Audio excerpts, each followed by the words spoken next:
আসসালামু আলাইকুম।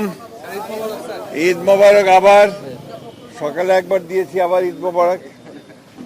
তো আমরা প্রতিবারের মতো আপনি জানেন যে ফ্যাসিস্ট আওয়ামী লীগ সরকার ক্ষমতায় আসার পর থেকে দেশনেত্রী বেগম খালেদা জিয়াকে যখন থেকে আটক করে রেখেছিল এবং যখন তিনি বাসায় ফিরেছেন হাসপাতাল থেকে, কারাগার থেকে হাসপাতাল, থেকে কারাগার, বাসায় যখন ফিরেছেন, গৃহবন্দী থেকেছেন, তখন আমরা তার সঙ্গে ঠিক সেইভাবে দেখা করতে পারিনি।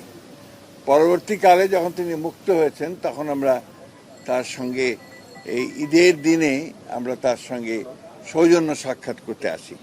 তিনি সুস্থ আছেন, ভালো আছেন, আগের চেয়ে ইনশাআল্লাহ ভালো আছেন এবং তিনি আপনাদের সকলকে ঈদের শুভেচ্ছা জানিয়েছেন, ঈদ মোবারক জানিয়েছেন, দেশবাসীকে ঈদ মোবারক জানিয়েছেন এবং সকলকে প্রতি, বিশেষ করে দেশবাসীর প্রতি তিনি তার শুভেচ্ছা জানিয়েছেন আর সকলকে তার জন্য, দেশের জন্য দোয়া করতে বলেছেন।